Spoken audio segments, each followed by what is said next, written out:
My name is Sandra Lohr and I'm from Dallas, Texas. I've been living in Panama since March of 2021 and I have lots of fun stories to share with you about both my journey here and living as an expat in Panama.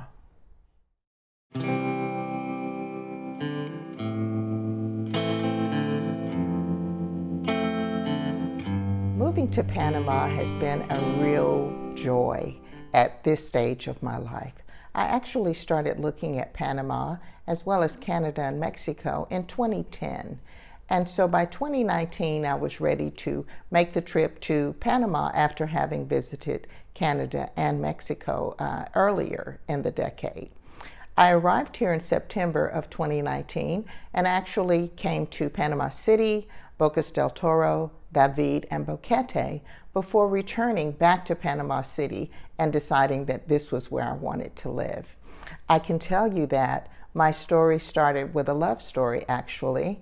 I met this guy in 2019 and we dated from about May until late in the fall of 2019.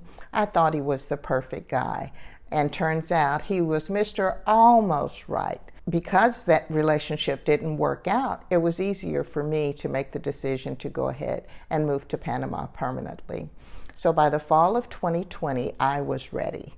I packed up the things I wanted to bring with me, gave away a lot of things, sold my car, sold my home and all of its contents, and arrived here in Panama City in March of 2021. Having arrived here, though, I found the Panama people to be very warm and welcoming, despite the fact that my Spanish has a lot to be desired. What I have learned while being here, though, is that my own mores about being on time and being prompt and all of that kind of stuff means absolutely nothing here in Panama. People don't work to they don't live to work, they actually work to live. And that's a huge difference because they're able to find the simple joys in things that so many times when you live in a country that's as stressful as living in the US, where you're just working 40 to 60 hours a week, only taking a vacation perhaps once a year. What I find here is that people are definitely more laid back and relaxed and have a lot more fun living than just existing, as many of us do throughout the world. The one thing that I do find a little hilarious about living here in Panama is the way that people drive. Oh my goodness. You can be driving along and on either side of you, these motorcycle drivers that are delivery for food and couriers and etc., they're zipping in and out of traffic. And so I'm sitting in the back seat of my Uber, literally crossing myself in the sign of the cross that, I'll make it from one destination to my preferred destination in one piece. And so I find that a little bit hilarious. And nobody seems to mind. I mean, it's just, that's c'est la vie here in Panama.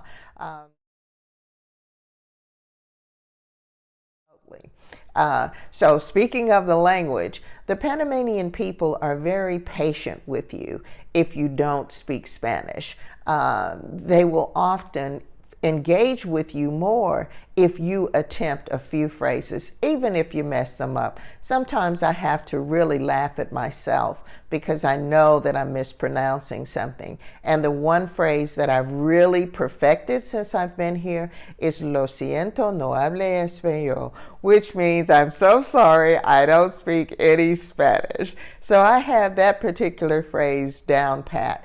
And once I say that, people's faces just kind of warm up and they give me a nice smile. And then I break out my Google Translate and then we're off to the races. I'm able to communicate what I want and then they're able to respond to me. And I can use the translation, right there on the spot.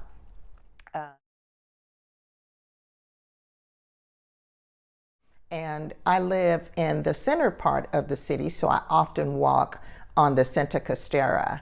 walk down to the fish market, walk down to Casco Viejo, which is Old Town Panama. And there's so many historic sites here that you're able to understand that this country has quite a history, from the Spanish explorers being here to building the Panama Canal. That, I have to tell you, is an engineering feat that everyone participated in. China was here, Canada was here, people from the Caribbean were here, people from, Germany and South Africa, and, it really is a global effort.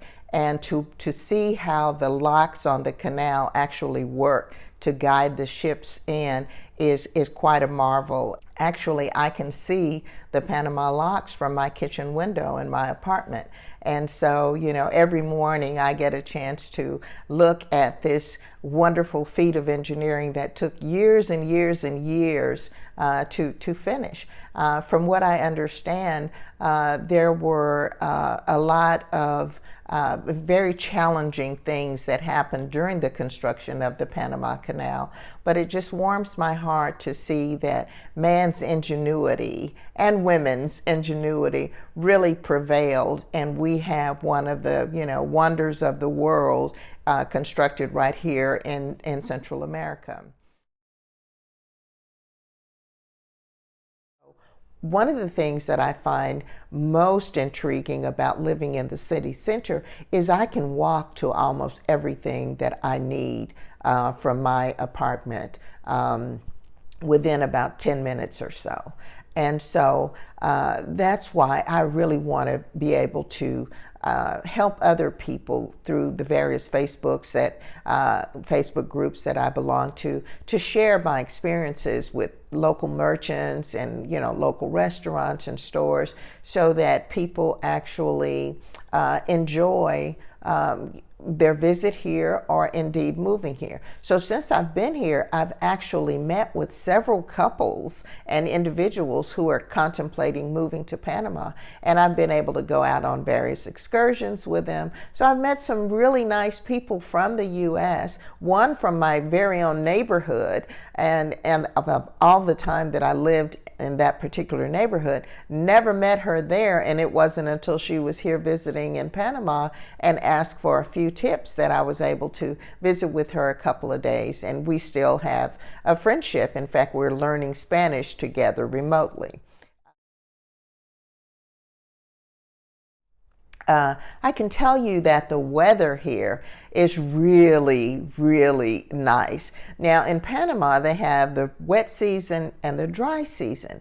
So when I moved here in March, we were still pretty much in the dry season, and by late April, early May, we moved over into the wet season, which means that pretty much it rains every day.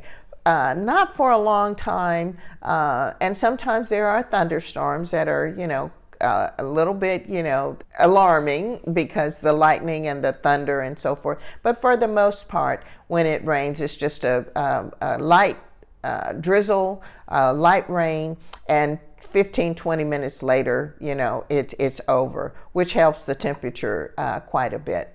And so by late November, December, we start going into the dry season where it doesn't rain as much. And I'm really looking forward to being here during that time, because in February we'll have Carnival. And I can't wait to see exactly what that is in Panama, because having a background in a family in Louisiana, I'm used to what Mardi Gras means in our culture back home. So it'll be interesting to see how the Panamanian people really celebrate Carnival. And so from what I've been told, Avenue Balboa is the place to be during Carnival. And since that's right in my neighborhood, I'm really looking forward to just walking down and indulging in the food and seeing all the costumes and the camaraderie and enjoying the music. And so I can't wait for Carnival.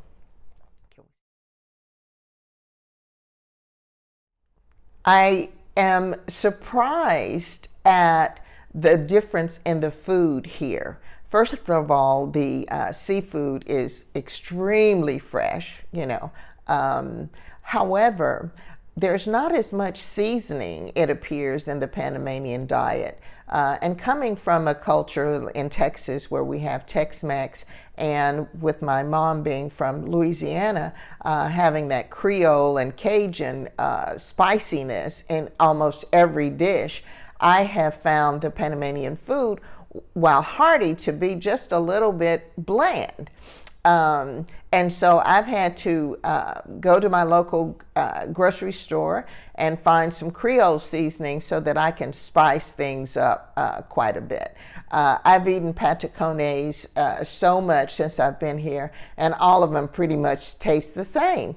So I've gotten into the habit of bringing my own little dash of seasoning in my purse so that when I'm out, I can spice things up just a little bit.